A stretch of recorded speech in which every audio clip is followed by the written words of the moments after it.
भागवत पुराण नवा अध्याय। प्रथम स्कंध नवा अध्याय।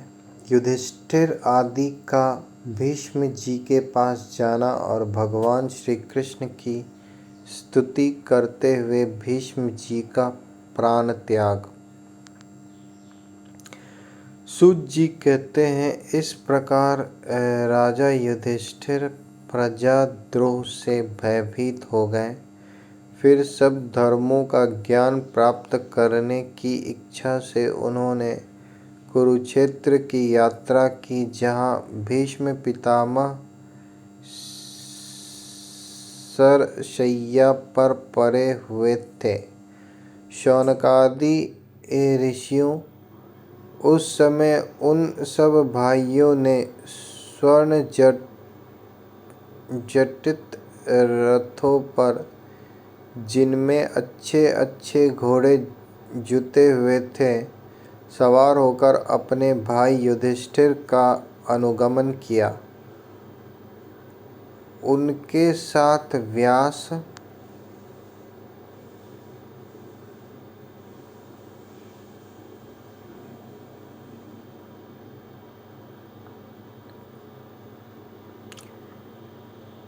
धौम्य आदि ब्राह्मण भी थे। शौनक जी अर्जुन के साथ भगवान श्री कृष्ण भी रथ पर चढ़कर चले। उस सब भाइयों के साथ महाराज युधिष्ठिर की ऐसी शोभा हुई, मानो यक्षों से घिरे हुए स्वयं कुबेर ही जा रहे हो।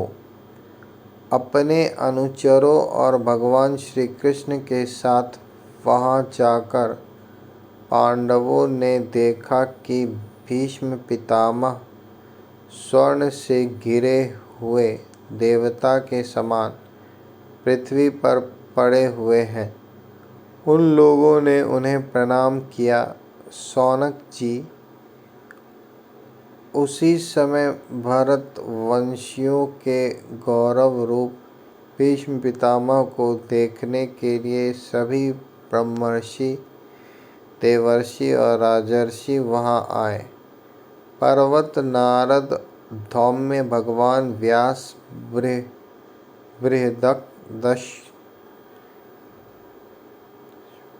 बृहदश्व,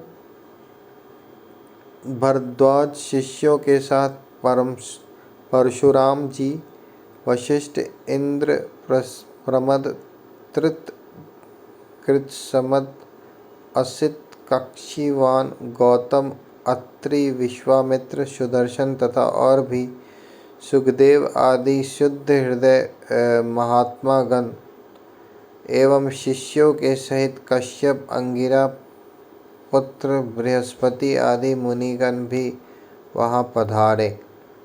भीष्म पितामह धर्म को और देश काल के विभाग को कहाँ किस समय क्या करना चाहिए, इस बात को जानते थे। उन्होंने उन बड़भागी ऋषियों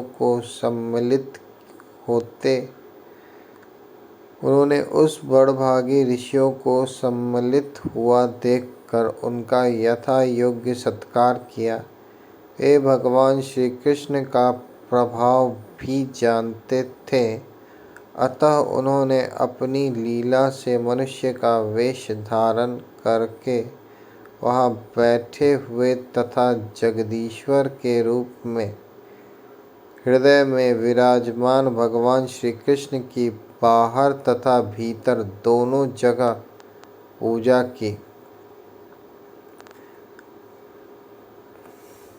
पांडव बड़े विनय और प्रेम के साथ भीष्म पितामह के पास बैठ गए।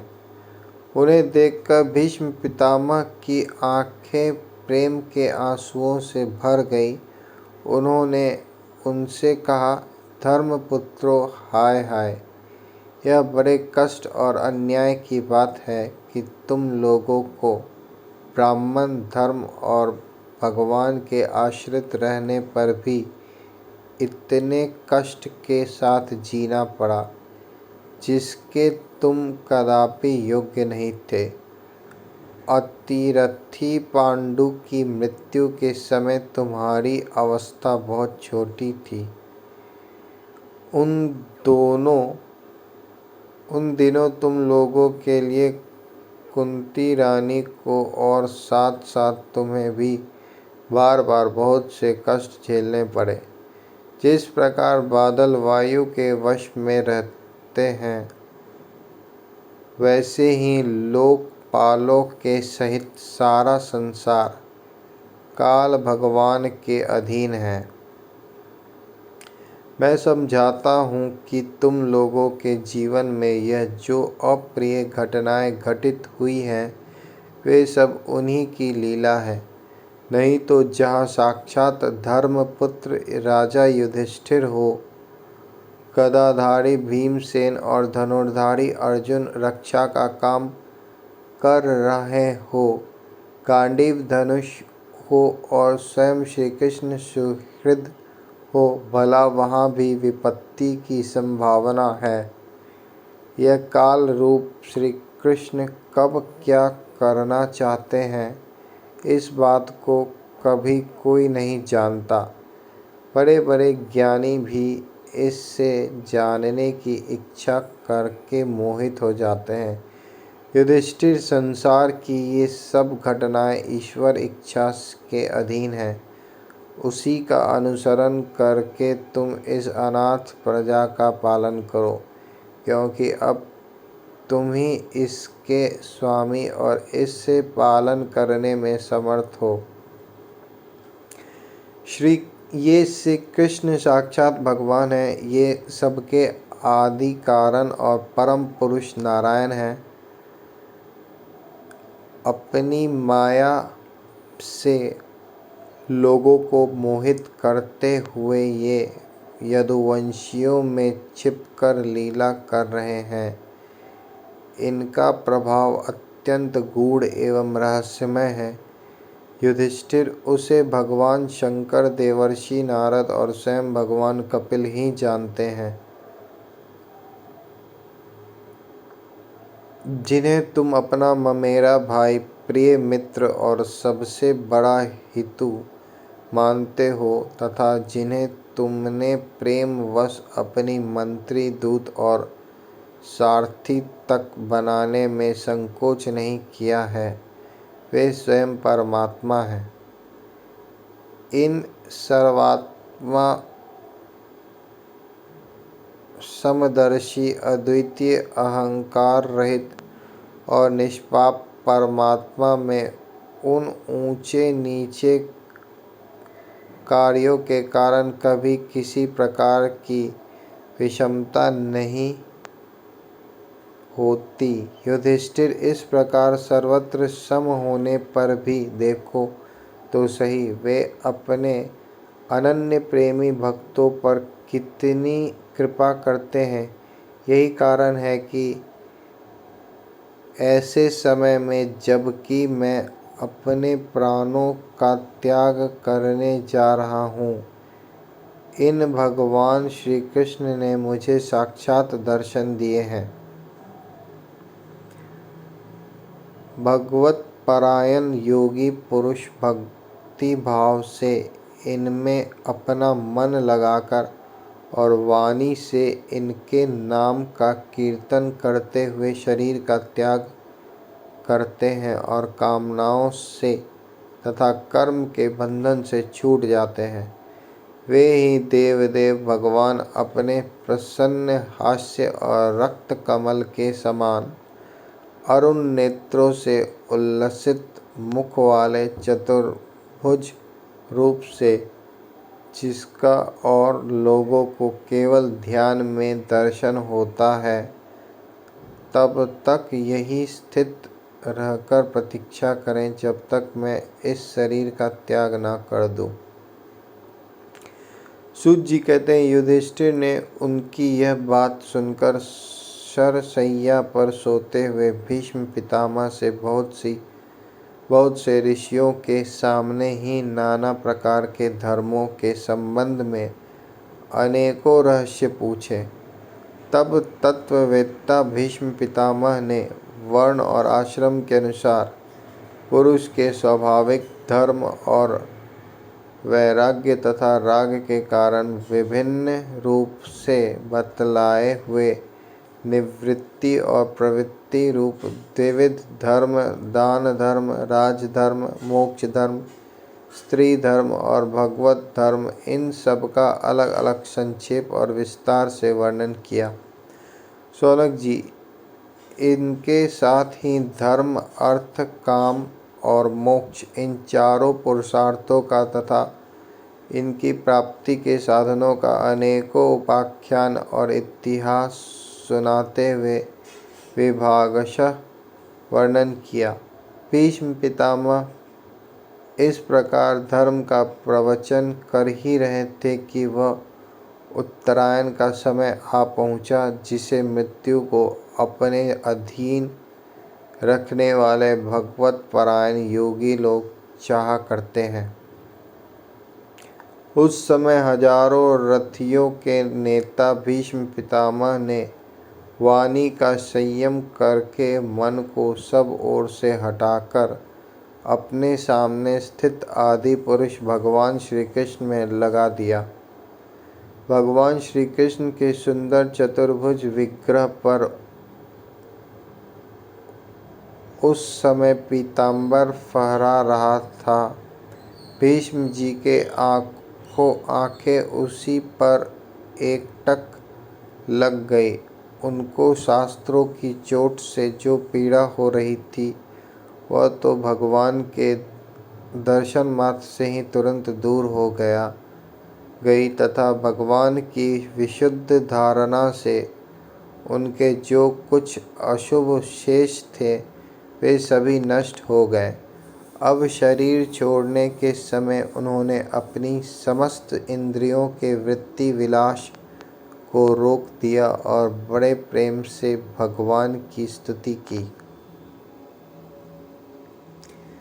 भीष्म जी ने कहा, अब मृत्यु के समय मैं अपनी यह बुद्धि, जो अनेक प्रकार के साधनों का अनुष्ठान करने से अत्यंत शुद्ध एवं कामना रहित हो गई है, यदुवंश शिरोमणि अनंत भगवान श्री कृष्ण के चरणों में समर्पित करता हूँ, जो सदा सर्वदा अपने आनंदमय स्वरूप में स्थित रहते हुए ही कभी विहार करने की लीला करने की इच्छा से प्रकृति को स्वीकार कर लेते हैं, जिससे यह सृष्टि परंपरा चलती है, जिसका शरीर त्रिभुवन सुंदर एवं श्याम तमाल के समान सांवला है, जिस पर सूर्य रश्मियों के समान श्रेष्ठ पीताम्बर लहराता रहता है और कमल सदृश मुख पर धुंधराली अलकें लटकती रहती है।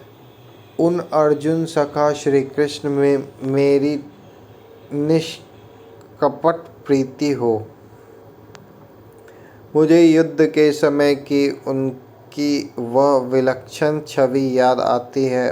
उनके मुख पर लहराते हुए घुंघराले बाल घोड़ों की टाप की धूल से मटमैले हो गए थे और पसीने की छोटी छोटी बूंदें शोभायमान हो रही थी।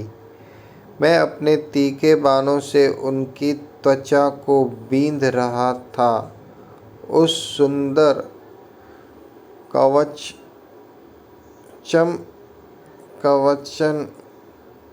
कवच मंडित भगवान श्री कृष्ण के प्रति मेरा शरीर, अंतःकरण और आत्मा समर्पित हो जाए।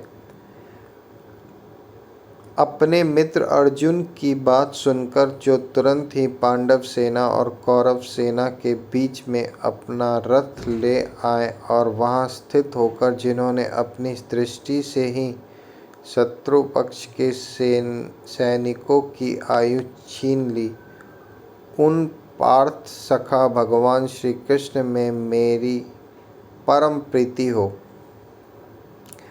अर्जुन ने जब दूर से कौरवों की सेना के मुखिया हम लोगों को देखा तब पाप समझकर वह अपने स्वजनों के वध से विमुख हो गया।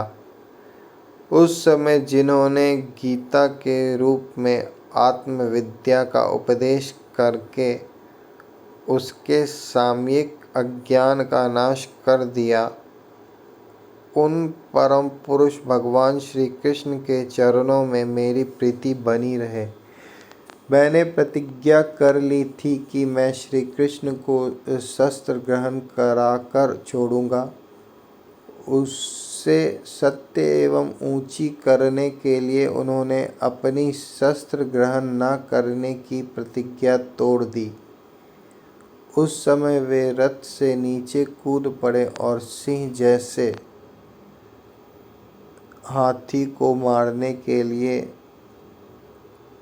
उस पर टूट पड़ता है, वैसे ही रथ का पहिया लेकर मुझ पर झपट पड़े।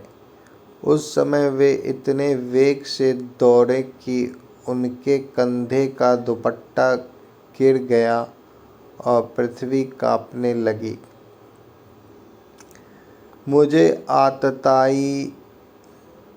आतताई ने तीखे बाण मार मारकर उनके शरीर का कवच तोड़ डाला था, जिससे सारा शरीर लहूलुहान हो रहा था। अर्जुन के रोकने पर भी वे बलपूर्वक मुझे मारने के लिए मेरी ओर दौड़ आ रहे थे।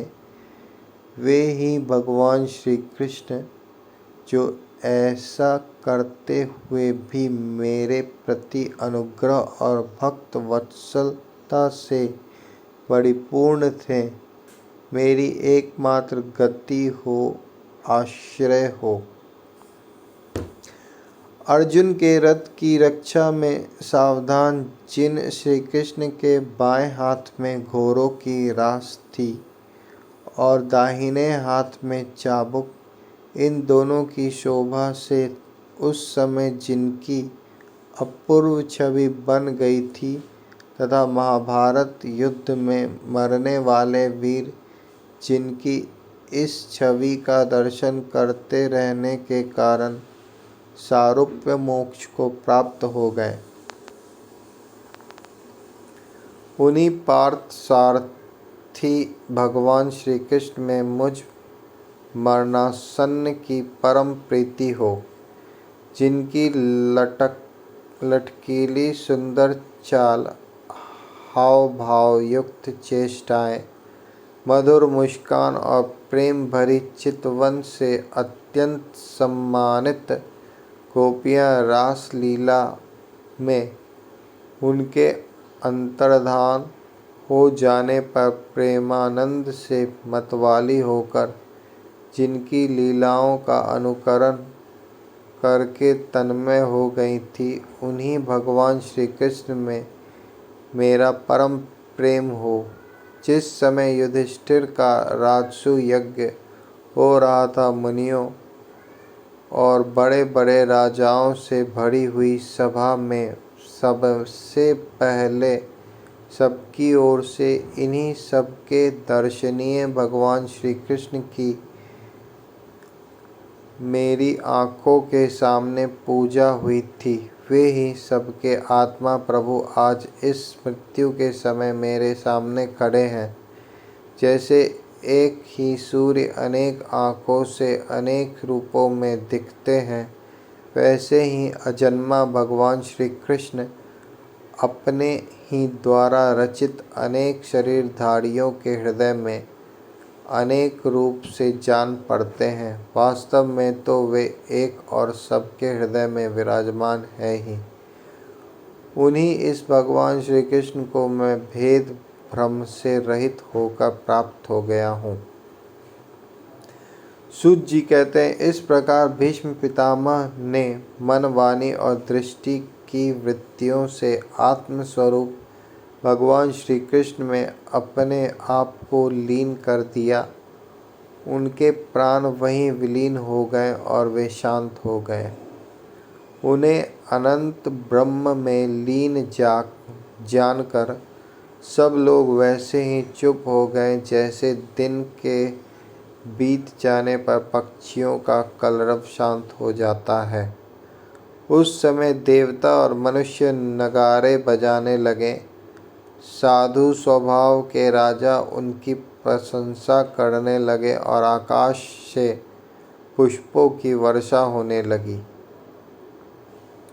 शौनक जी युधिष्ठिर ने उनके मृत शरीर की अंत्येष्टि क्रिया कराई और कुछ समय के लिए वे शोकमग्न हो गए। उस समय मुनियों ने बड़े आनंद से भगवान श्री कृष्ण की उनके रहस्यमय नाम ले लेकर स्तुति की। इसके पश्चात अपने हृदयों को श्री कृष्ण में बनाकर वे अपने अपने आश्रमों को लौट गए। तदंतर भगवान श्री कृष्ण के साथ युधिष्ठिर हस्तिनापुर चले आए और उन्होंने वहां अपने चाचा धृतराष्ट्र और तपस्विनी गांधारी को ढाढ़स बंधाया। फिर धृतराष्ट्र की आज्ञा और भगवान श्री कृष्ण की अनुमति से समर्थ राजा युधिष्ठिर अपने वंश परंपरागत साम्राज्य का धर्मपूर्वक शासन करने लगे।